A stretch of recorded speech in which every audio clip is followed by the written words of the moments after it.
You are engaging in the ELA Guidebooks Unit Renaissance Art. The purpose of this video is to deepen your understanding of the history of theater. Be sure you have your handout and something to write with before we start this video. When you think of a theater, what comes to your mind?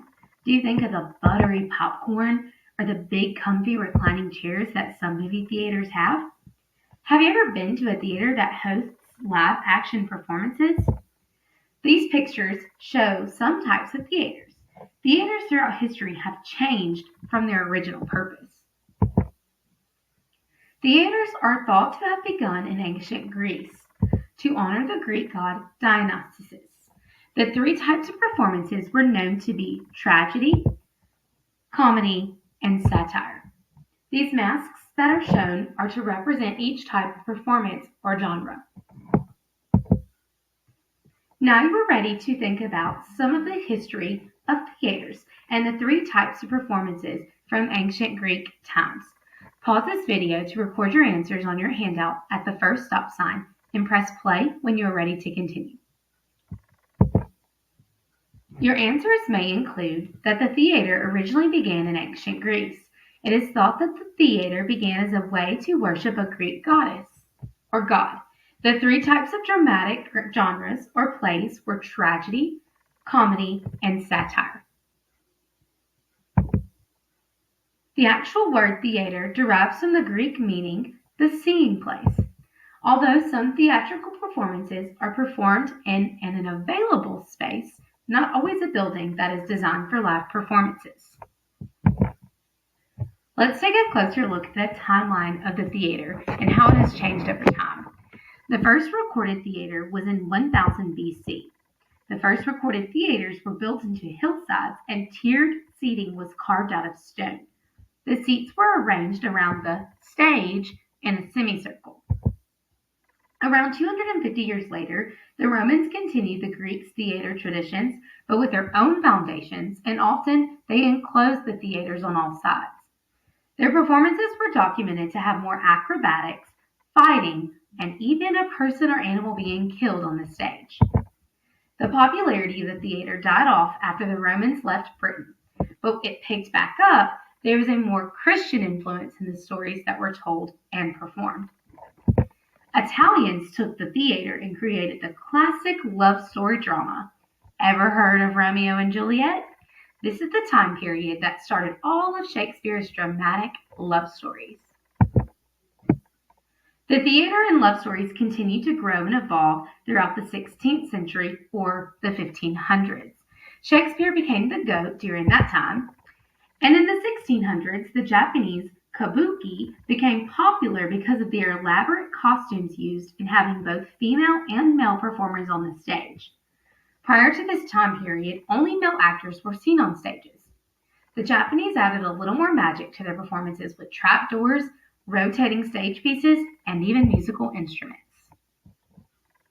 The English Civil War brought another halt to theater based on the Puritans' belief that this act distracted people from worshiping God.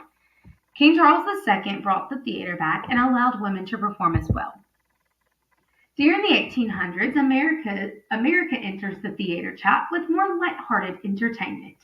The name of these theater performances were vaudeville.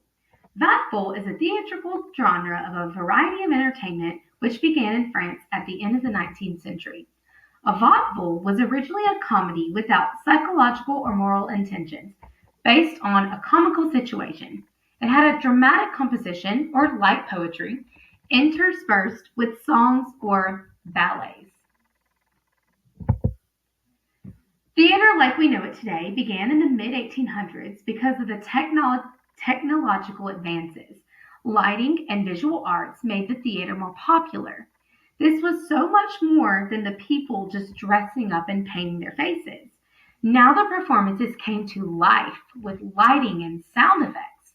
This is more like the type of theater you and I would experience today, from Broadway shows in New York City to local performances on a stage in your hometown. Now you're ready to think about how the theater has changed over time. Pause this video to record your answers at the second stop sign on your handout. Press play when you are ready to continue. Let's review. Your answers may include that the first recorded theaters were built into hillsides and they had tiered seating carved out of stone. The seats were arranged around a stage in a semicircle. Around 250 years later, the Romans continued the Greek theater traditions, but with their own foundations and often enclosed the theaters on all sides. Their performances were documented to have more acrobatics, fighting, or even a person and animal being killed on stage. Later, the Italians took theater and basically created a classic love story. Theater and love stories continued to grow and evolve throughout the 16th century. In the late 1600s, the Japanese kabuki became popular because of the elaborate costumes used and having both female and male performers on the stage. Prior to this time period, only male actors were seen on the stages. The Japanese added a little more magic to their performances with trapdoors, rotating stage pieces, and musical instruments.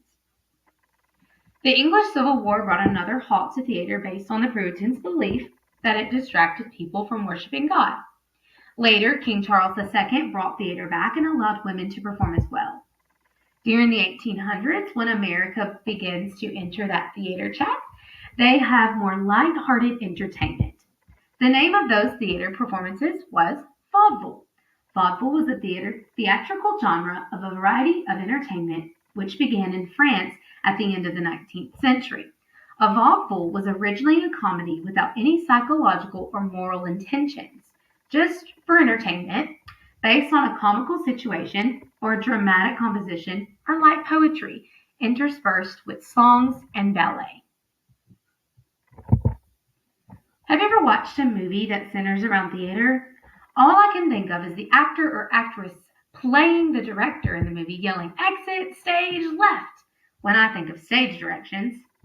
But stage directions are used to give more information in a script than what the actors are to say and do during the live performance.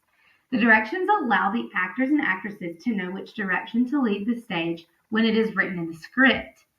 Stage directions are written into scripts to also give more insight to the designers, the backdrop, the light workers, and what emotions that they should experience during a certain scene. Speaking of a script, what is a script? A play script will include a list of characters at the very beginning. It may be divided into acts, which are then divided into scenes. Each scene will have a description of the setting at the start and then the character's dialogue. Dialogue is typically set out with the character's name on the left and then a colon and then the dialogue without a speech mark.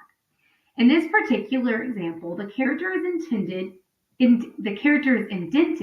the dialogue is under the character's name. Stage directions for the actors are written every now and again in italics and brackets. Actors and actresses will sometimes use added materials during the performances to enhance the experience.